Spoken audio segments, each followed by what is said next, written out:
I thought it would be fun because, Wesley, if you didn't know, Pirates of the Caribbean is a very famous ride at the, I don't know if you've ever heard of it. It's a little theme park. There's a couple in America.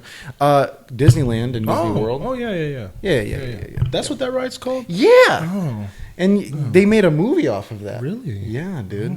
Really weird. So, anyway. It's like my favorite ride, too. No, yeah. Crazy. Yeah.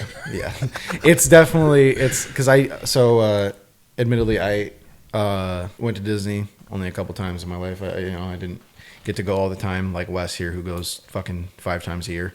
It's a bit of an exaggeration. We just recently went again for my niece's 4th birthday, and it was really fun. It was really, really fun, and going back and seeing all the stuff again. And obviously things are kind of different from when I went when I was fucking 5 or 6 or whenever it was when I went.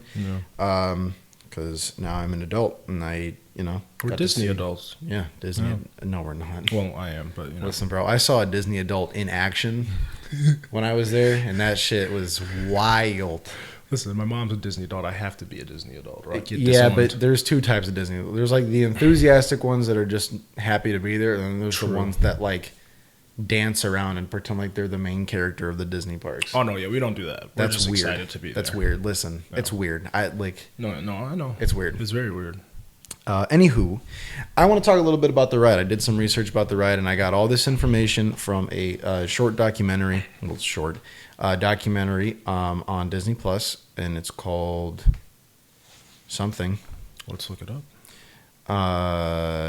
Behind the Ride or something like that. Sounds very familiar. But yeah, they basically go into, what happened and how the attractions came to be and whatever. So I got some really cool information here about Pirates of the Caribbean, and I'm going to tell you guys about it. So, Pirates of the Caribbean was created in 1967, okay?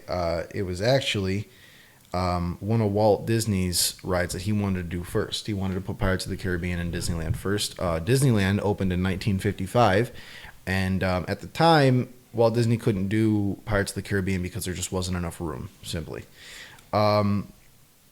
So Behind the Attraction? Yes, that's it. Thank you. Behind the Attraction. I'm going to have to watch this. It's pretty cool. There were some other cool episodes in there, and Haunted Mansion. It was like 2 a.m, so I didn't watch the full episode of it, but I got like the basic gist. I got the information that I wanted, because then they were getting into the Tokyo location and the Shanghai location. And all really? Stuff. And I wasn't interested in that, because we're talking about the movies, not the ride, but we're going to take a good chunk of the episode talking about the ride today. So 1955 is when Disneyland opened in Anaheim, California. And Walt Disney apparently had a very, very big thing for pirates. He loved pirates. As a kid, he would read a bunch of, adventure books. It's probably why he ended up creating so many, amazing stories and things like that. And a couple of the stories that inspired him to create Pirates of the Caribbean and why he loved pirates so much was a book. There was a couple books that he read. One of them was Robert Louis Stevenson's Treasure Island, which I think is also the inspiration of Treasure Planet that was made decades later. That would only make sense. I believe that is the case. And along with I knew how to say this, and I literally listened to how to say it in the car. La Reina de los Caribes, or Queen of the Caribbean. I probably butchered that. I apologize. By Emilio Salgari. So back in the 50s, Walt Disney was actually he started his film empire that he was doing, right? Obviously starting with Snow White, and then he eventually would go into all these other things. So sometime in the 50s, there was a film adaptation that Walt did of the aforementioned Treasure Island movie, with a character called Long John Silver, played by Robert Newton, set the pretense of how pirates sound today and how we know them to sound, with the our matey shit, right? So that was that trope that was from that Disney movie. At least that's what the Disney people say, which take it with a grain of salt. Right. They like to take credit for things that they didn't really do. Of course, in 1955 is also when Walt Disney opened Disneyland, and at the time, he wasn't able to put the attraction into the park because of space. I mentioned that earlier. Originally, the main Pirates attraction was actually supposed to be a wax museum of historical figures from the Caribbean. Really? That were prominent in New Orleans area of the United States, and this wax museum would naturally be placed in New Orleans Square in Disneyland. So, however, Walt Disney made a historic appearance at the 1964 to 1965 World's Fair, showing his collection of insanely groundbreaking animatronics that are still amazing to look at to this day. Thanks. They, obviously have added on to them and updated them since and whatever, but they're still amazing to this day. If you watch them in real time, they can be really, really insane. This would take all the Imagineers that were currently working at Disneyland at the time, and they were all over at the World Fair working on this, and it was taking a lot of time and whatever. So by the time they got back to Disneyland, the Wax Museum thing was still on the table. It was on the queue for what they wanted to do for an attraction. But then Walt was like, nah. Right? Good. He was like, you know what? Instead of doing this whole Wax Museum, why don't we take the animatronics that we've been working on and put them into an actual ride? So, at the time, there was only one animatronic they had working in the entire park. Again, this is 1967. At the time, there was only one animatronic. Can you take a wild guess of who that animatronic is? Take a wild guess. I guarantee you won't get it right. The dragon? Nope. Oh, damn. I forgot the dragon. There was one. It's a person. Oh, it's a person. Was it Walt's? Nope. Oh. It's Abraham Lincoln. Oh, what? Pretty sure this is from the Hall of Presidents thing. Oh, yeah. But I'm pretty sure. Is that sure. still a thing at Disney World? The Hall of I Presidents? think it was. I don't think I went when I went in, Yeah, but I think. Yeah. Because, right, I mean, I went to Disney World. This is Disneyland, so this is still Anaheim. Okay. So this isn't, Yeah, we've never been the to exact Disneyland. layout, whatever. So I've never been to Disneyland. I don't really want to go. Yeah, no, I'm good. Disney World is a lot bigger, a lot more better. shit in it. So, anywho, yes. So they took the working animatronic from that and they built off of it, and they also took the boat monorail system that they had set in place from Small World. They took that and they went, hey, if it's a ride about pirates, you should probably be in a boat, right? Right. Okay, cool. We'll do a boat. And then they'll put animatronics in it. And yeah.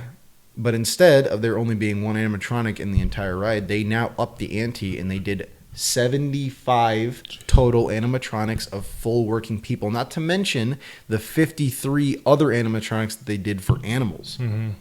So a lot of animals. Yeah, that's a lot. So there's, the dog with the keys. Mm-hmm. There's the chickens. Mm-hmm. There's the pigs and in the pig pen and all that shit. Like there's all sorts of shit going on. So, this is all thanks to a man known as the Car Guy. This is from the documentary. They just call him the Car Guy. I don't know if that's an actual historical nickname that he was given, but he's known as the Car Guy in this documentary. And one of Walt's most trusted Imagineers, his name was Bob Gurr. Also, the lead engineer gave us the monorail system that's present throughout the entire parks, and now is a huge staple for Disney World because it's basically how you get from park to park. Right. And he has a little tattoo of it right here on his chest. A tiny little tattoo of the first blueprint that he made of the monorail system. He has it right here. Oh, cool. The designer of the pirates themselves was a artist that Walt worked with very, very closely and basically designed everything in the park. I mean, OG Disney stuff, right? There's a very small crew. Back in the day, it wasn't teams of people. It was like one or two people that you would kind of work with and they would do this stuff, right? So his name was Mark Davis. And he also was the man who created the iconic prisoners that are trying to lure the dog over with the keys. Yeah. He created that. He drew sketches of it. Really, really cool pictures, and he's a really, really cool artist. I have to watch that. Yeah, it's pretty cool. Okay. It's pretty cool. At least, the first little bit that I watched. I got like 30 minutes into it. Okay. Because they were talking about like how it was created and stuff. His wife Alice Davis was the costumer who dressed all of her husband's drawings. So basically, how this would work was Mark Davis would come up with the character designs, and he would say, okay, and he was also coming up with kind of the story of it, Right. what's going on the ride. That's how in depth these fucking things get, Right. Like they don't just throw together a bunch of random shit and kind of call it a day. No, they're taking you through a story. Right. They're taking you through a tiny little snippet of a story that is, in this world. So Mark Davis would draw them. Bob Gurr was the one that was designing the animatronics, and his wife, Alice Davis, was the one that was dressing them and making them into pirates. So, and she also had some experience herself working on a tiny little ride at Disney World called Small World. The classic song that appears, the part that we were singing in the opening, was not written by a musician. It was written by an Imagineer. Really? Who was coming up with the story of the ride and came up with, okay, well, we got to have a song here. And because Walt Disney had a lot of different musicians, musicians that he would go to for a lot of the music and the songs and stuff. But this man who wrote this song, his name is X space Atencio. His first name is the letter X. XX, whatever, the rapper? Nope. Oh. X Atencio. Oh. And according to him, he's just always been called X. No idea what his real name is. Cool. But yeah, so he came up with the lyrics of it and kind of just put it into the ride. And Walt went, "Oh, cool, a song. We should, that's a good idea for putting for Pirates." And he goes, "Write the rest of the song." And he was like, "Oh, okay." And then Walt also assigned a man named George Burns to come up with the actual melody. So that whole thing was came about by George Burns. In 1971, Walt Disney World in Orlando, Florida, would open up to the public following a number of complaints when guests began complaining about the popular Pirates of the Caribbean ride was nowhere to be found. Walt Disney thought that it would have been redundant to put a Pirates of the Caribbean ride in the actual Caribbean. Because I don't know if you knew this. I didn't know this, but the Caribbean actually does start in halfway through Orlando or halfway through the state of Florida. Really? The region of the Caribbean starts in Florida. Did not know that. Apparently that's the case. Learned that from a documentary. The more you know. So while they were planning out Walt and his team were actually planning on putting the Western, the Western Frontier Expedition. I think that's the ride. The big water one, right? Yeah. So I think what Walt was trying to go for here was I think he likes to do things where, okay, people from the West are going to come to Florida, or no, not even that. People from all these places in the world are going to come to these certain areas, and we're going to show them through the rides kind of the other areas of the world. So if you're in Florida, you're going to get stuff from the West, and if you're in the West, you're going to get stuff from Florida. Right. Kind of weird, but that's how Walt did things. However, everybody in 1971 came into the park and was like, "Where the fuck's Pirates of the Caribbean? Right. We want Pirates of the Caribbean. Where is it?" So Walt kind of was like, "Well, shit," fuck. Because I don't know if you've ever seen the Western Frontier I don't even know if I'm saying that right. I think you're talking about Big Thunder Mountain Railroad.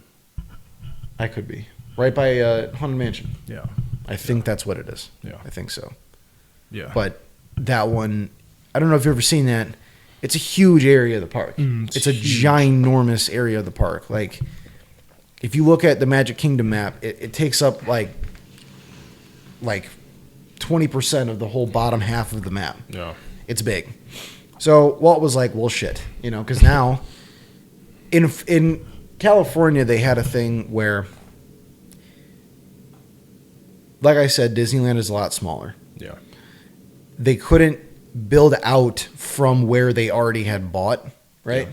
So there was a railroad track that went around the entire park in Disney World. It's probably still there to this day. Again, I've never been there. I don't know.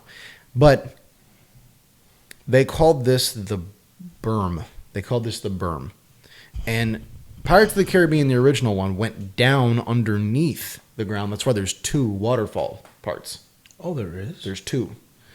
So what it's doing is, A, making the audience be like, oh, shit, you know? Yeah. But it's also taking you down underneath the park and underneath that railroad. So here's the railroad and here's where the park comes down, or the ride comes down. It goes down like this. Well, first you start up here. You come down, and you come down again, and then you're into this giant showroom. So they would take you through the entire room, and they'd come back around, and they'd go back up, and you come out. So yeah. But in Florida, you can't do that. No. Because Florida is a very, very swampy, wet state. So there are water planes all over underneath the ground. So if you dig too far down, you're just going to hit nothing but water. So you can't go down under the ground like you could in California. So instead, they just had to build it all out. I mean, it's still a great ride. It's a great ride. It's amazing. It still looks great. I don't really want to go to California, but I kind of want to ride it now. I want to go see Disneyland for the history. Yeah. Because it was Walt's first. Yeah. And I don't think they've changed a whole lot. No. I mean, except like the Avengers Campus, that big ass thing. Yeah, but that's a separate park. Oh, it is? It's not. That's a whole different, I think. I'm pretty sure that's a whole separate park. Oh, I don't even think that's... Like, I think it's kind of like at Disney World, there's like, you know... Magic Kingdom, Yeah. Animal Kingdom, all those. Right. Okay. So, yeah, it's kind of a little bit about the... That's kind of a little bit all I got. Oh, but then... because of this, right? So, like I said, they couldn't... They didn't have an area to put Pirates of the Caribbean at in Disney World. Walt didn't have an area to put Pirates of the Caribbean, so Walt, being Walt, created an area in what we now know today as Adventureland. And he put Pirates of the Caribbean in Caribbean Plaza and designed it specifically for that attraction. So every time you go into Pirates of the, Adventureland, there's always one designated area just for Pirates of the Caribbean. Oh, that's so cool. And that's where it's been for years. That's where I go first time. Like, every time I get into Magic Kingdom, I'm going right to Pirates. Well, first time we went, I went straight to Haunted Mansion. Ah, bro, I love Pirates more. Right to Pirates. Yeah. That's so fun. That's a little bit about the design of the actual ride that came to be. Now,